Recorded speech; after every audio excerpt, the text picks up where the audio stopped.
My name is Bethany Morrison, and 6 months ago, my life changed in ways I could never have imagined. For years, I had worked double shifts as a cardiac nurse at Mercy General Hospital, while raising my 2 children, Rosalie and Colton, in a modest apartment. Our home wasn't much to look at from the outside with rattling windows and radiators that clanged in winter. But inside, it was alive with Lego cities sprawling across Colton's floor, and science experiments cluttering every surface thanks to Rosalie's endless curiosity. It wasn't perfect, but it was ours, and it was full of love. My marriage to Garrett had ended 3 months earlier after years of walking on eggshells, never knowing when a comment or a late dinner might set off his temper. He had left for a younger woman, Sienna, declaring that he needed a fresh start. I should have felt only grief, but mostly I felt relief. The divorce was finalized on March 15th, and I circled the date not as celebration, but as proof I had survived. What I didn't know was that Garrett had been holding a secret card. 2 months after the divorce, his parents, Walter and Vera Morrison, died in a car accident. Their will contained a clause Garrett had clearly known about all along. Their substantial estate, 3 rental properties, and a portfolio worth over $2 million would only pass to Garrett if he had primary custody of his children. If not, the money would go to charity. Suddenly, the man who had forgotten birthdays and missed soccer games reinvented himself as the devoted father. He began showering the children with gifts, enrolling them in expensive camps, and documenting every moment in our apartment like an investigator. I should have seen the trap forming, but I was too exhausted from juggling shifts and scraping money together for a lawyer. Garrett hired a ruthless attorney named Thornley, who built a case against me with fabricated evidence. Photos of an empty refrigerator he had staged after dumping food bank statements he had tampered with, and neighbors, his golf buddies, who swore they had seen my children searching for food. Thornley painted me as an irresponsible mother, barely keeping my children clothed or fed. My own lawyer, an overworked public defender named Miss Delane, struggled to keep up. Every time I tried to defend myself, my words were twisted until I looked defensive, weak, or careless. By the morning of the custody hearing, I felt like a lamb being led into the wolf's den. Garrett sat smug in his expensive suit, Sienna glowing with pregnancy behind him, and Thornley prowling the courtroom with the ease of a predator. He questioned me about my 62-hour work week, implying I abandoned my children with elderly babysitters. He displayed photos of my daughter's beloved worn-out shoes and my son's favorite patched jacket as evidence of neglect. He even accused me of hiding a medical condition because I took insulin for diabetes. Every defense I gave was dismissed as an excuse. The judge's frown deepened as Thornley laid out accusation after accusation, each one designed to break me down. Garrett smirked across the courtroom, the same expression he used to wear when twisting my words during our marriage. For a moment, I felt myself collapsing inside, convinced I was about to lose everything. Then, a small, clear voice cut through the tension. "Your Honor, may I say something?" Every head turned. It was my 9-year-old daughter, Rosalie, standing in her purple dress, the one she wore when she needed courage. Beside her sat Colton, his dinosaur tie knotted crookedly, trying to look serious. The bailiff gently told her to sit, but she stayed on her feet, clutching a glitter-decorated shoebox to her chest. "My name is Rosalie Morrison," she said, steady and brave. "That's my mom over there, and I have something really important you need to see." The judge raised his hand, stopping the bailiff from moving her. "What's in the box, Rosalie?" She took a deep breath. "Receipts, Your Honor. The ones Daddy told me to hide from Mommy's lawyer. He said if I kept them secret and told everyone Mommy doesn't feed us, he'd buy me a new iPad and take us to Disney World." The courtroom froze. Garrett's smugness drained into panic. He jumped up protesting that she was making things up, but the judge silenced him sharply. Rosalie walked forward, placing the shoebox on the bench. From inside, she pulled receipts photos and a small notebook. Then, with a trembling but determined voice, she told the truth about how Garrett had sabotaged us how he threw away food and staged evidence, and how he had threatened her and her brother with foster care if they spoke up. My daughter, who still needed a nightlight at home, was standing in a courtroom full of adults dismantling Garrett's lies with evidence she had secretly gathered. My son Colton stood too, declaring, "We were being detectives for truth." It was the moment the tide turned. The courtroom seemed to hold its breath as Rosalie placed photographs on the judge's bench. They were slightly blurry but clear enough, Garrett hauling bags from our apartment to the dumpster, unopened packages of food spilling out. She explained that he came when I was at work, emptied our pantry, and then photographed the empty shelves. The judge leaned forward, his expression shifting from skepticism to something harder, more controlled. "Why didn't you tell anyone earlier, Rosalie?" he asked gently. Tears welled in her eyes, but her voice remained steady. "Because Daddy said, if I told you, would be angry and send me and Colton to different foster homes. He said we'd never see Mommy again. But yesterday, my teacher taught us about truth and justice. She said sometimes being scared is okay, but letting lies hurt people you love is never okay." Colton stood beside her, holding his own small notebook. "I helped too," he added bravely. "We wrote everything down. Daddy told me to say I was hungry at school, but Mommy always makes us breakfast. Even when she works all night, she makes French toast sticks we can heat up ourselves." The defense tried to interrupt Thornley, arguing that the children were too young to understand what they were saying. But the judge silenced him. "I've been on this bench for 23 years. I know the difference between rehearsed lies and children carrying the weight of truth." Rosalie pulled out more items. "Here are the receipts for the new shoes Mommy bought me 3 pairs, but I only like my lucky ones. Here's the receipt for Colton's inhaler. Mommy bought it instead of her own medicine because insurance only covered one." She held up her unicorn-covered notebook.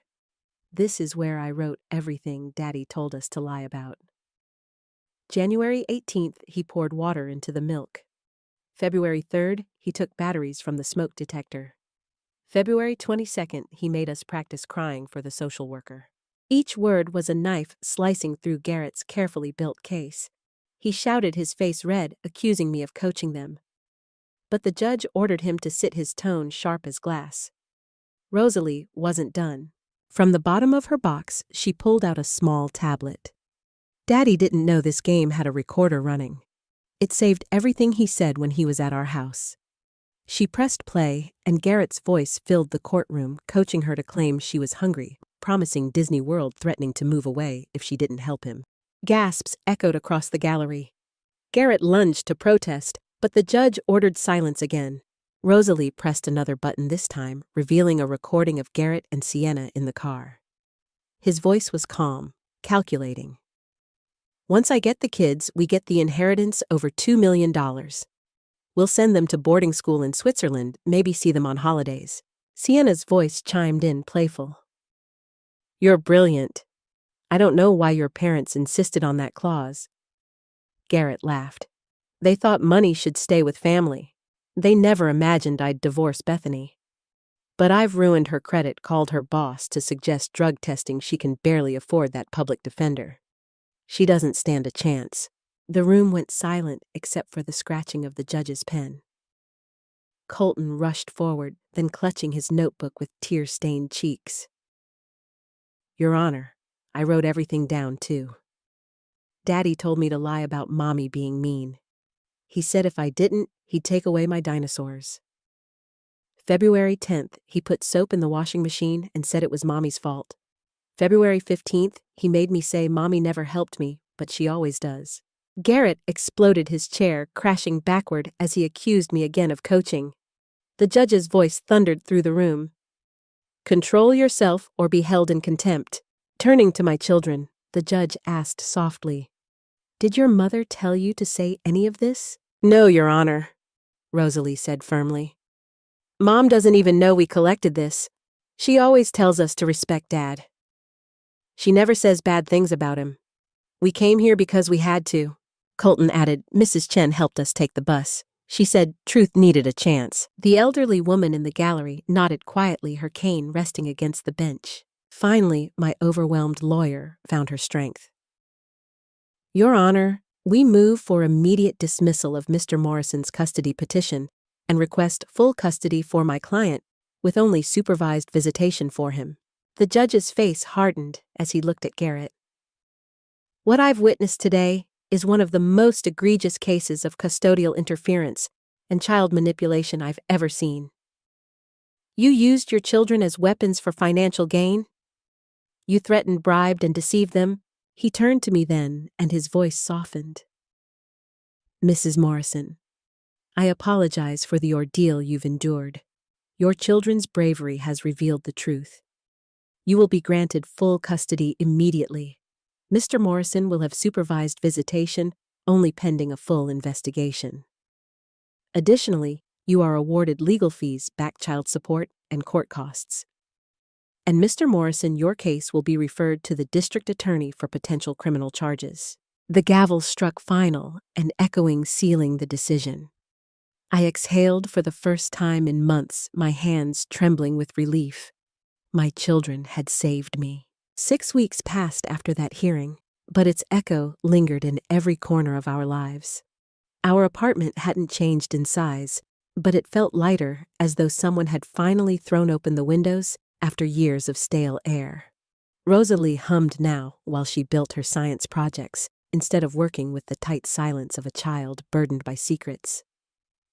Colton's Lego cities sprawled beyond his bedroom into the hallway, complete with a courthouse he proudly labeled, "Where truth always wins." Garrett's downfall came swiftly. Child Protective Services launched an investigation into his behavior, and his assets were frozen pending criminal charges for fraud, custodial interference, and witness tampering. Without the money flowing, Sienna abandoned him, posting online about removing toxic people from your journey.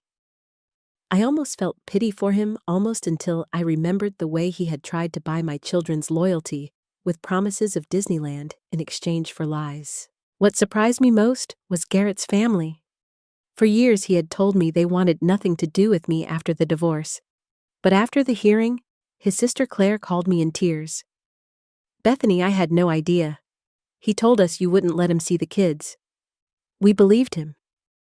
She began visiting every Sunday, bringing Rosalie advanced chemistry kits and Colton books on dinosaurs.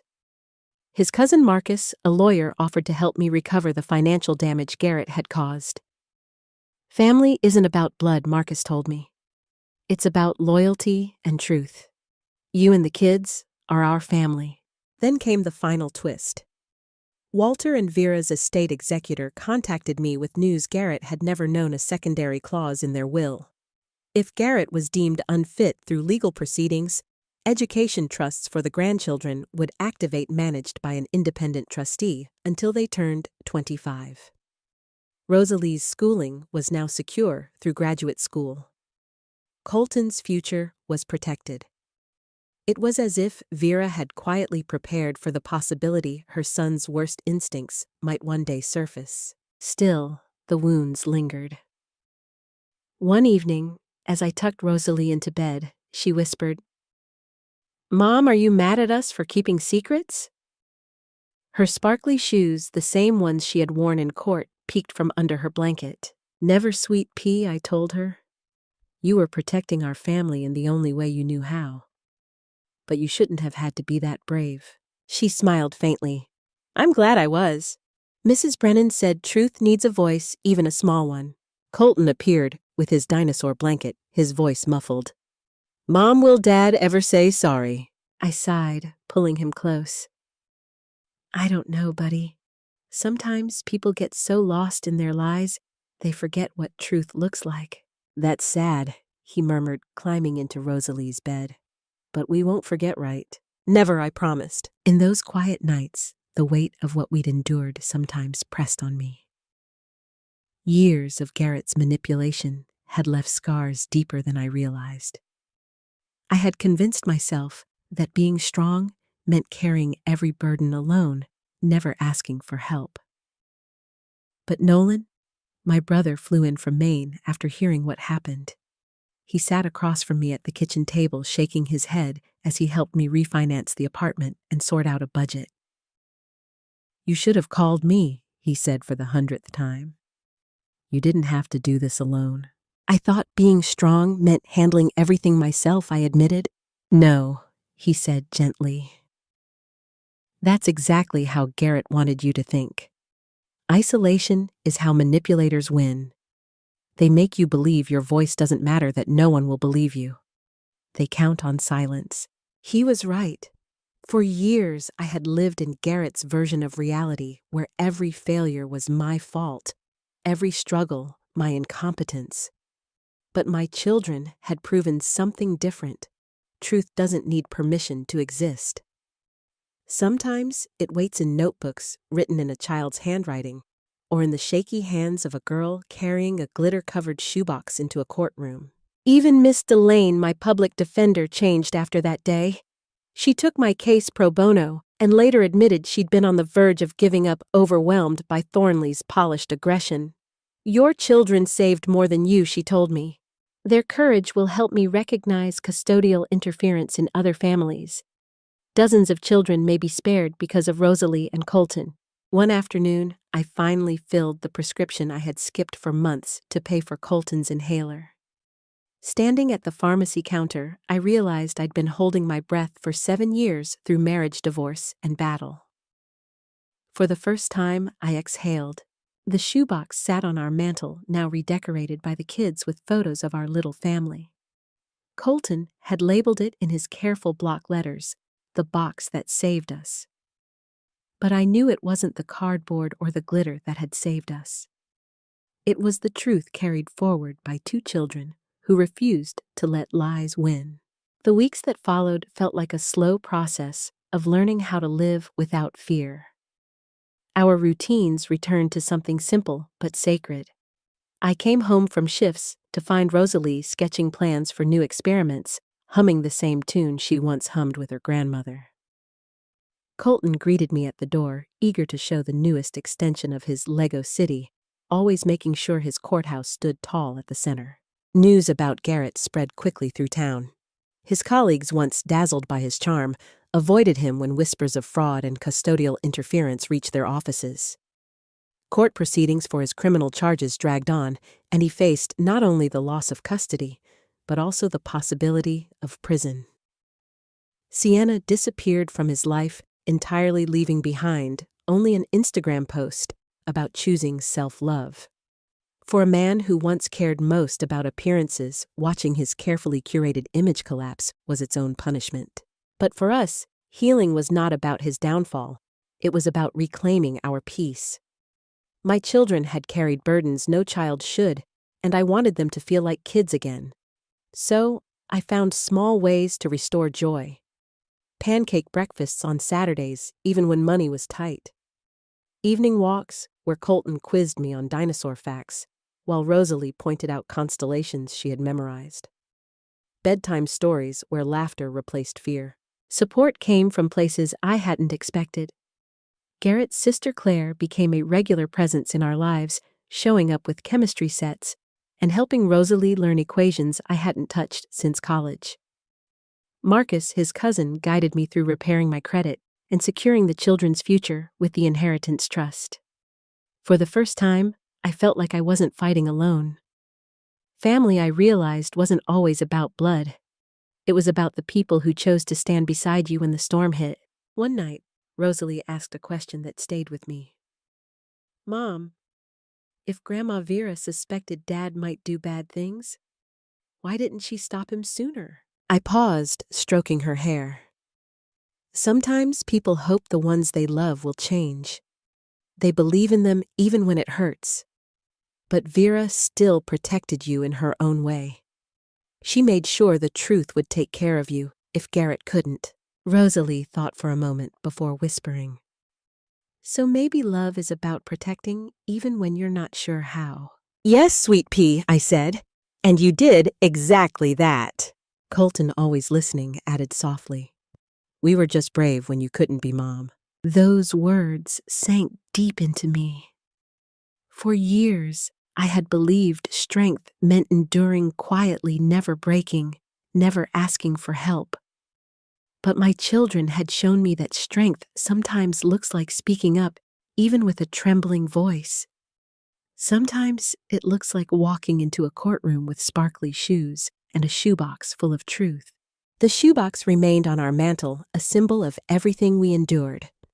Colton had glued cardboard letters on the side that read, "The box that saved us."